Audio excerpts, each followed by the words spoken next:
l'idée pour eux, quand ils sont arrivés, c'est que ça soit un prêt de 5 mois, quoi. Enfin, un prêt-transfert, à la mesure où ce que souhaitait profondément le joueur et ses agents, c'était qu'il y ait une liberté de faire ce qu'ils veulent, alors qu'on avait un contrat de 2 ans, d'être libéré cet été si on n'était pas en Ligue 1. Donc pour moi, au bout d'1 heure et demie de discussion, ça a été...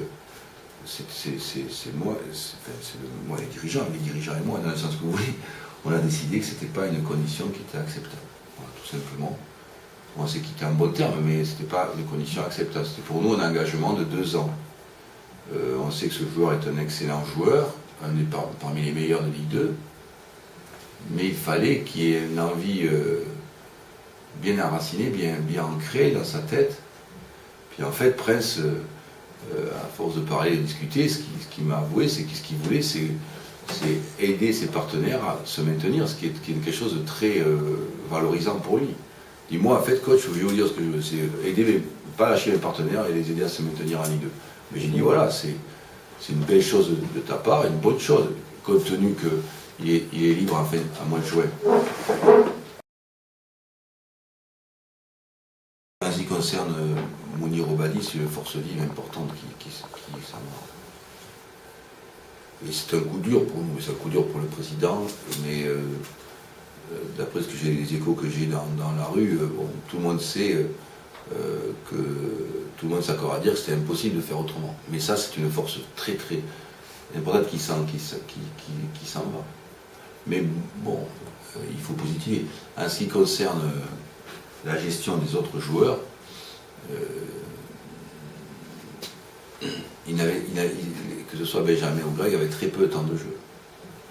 Donc, des joueurs qui ont très peu de temps de jeu dans les vestiaires, qui ont des joueurs de qualité comme eux, qui sont des joueurs référents en Ligue 2, c'est pas bon de les laisser. Donc, c'est plutôt de les laisser à le vestiaire avec nous, alors qu'ils n'ont pas de temps de jeu, alors qu'ils sont déçus, alors que ce sont des joueurs qui sont référents en Ligue 2.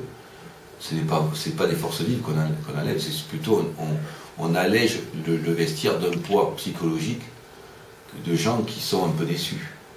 Donc voilà, sans compter l'aspect économique aussi pour nous. On est positif, on s'accroche.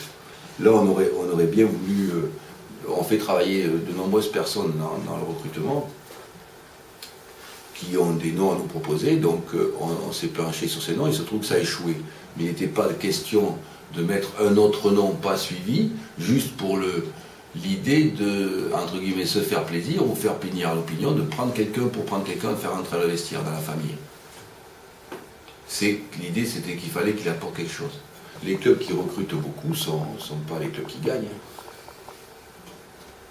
Et beaucoup de présidents se sont cassés le portefeuille et le cerveau là depuis 10 ou 15 ans. Le dernier en date, c'est M. Rousselot à Nancy. Lui, il a recruté énormément et dépensé énormément d'argent. Et c'est pas mieux que nous, non?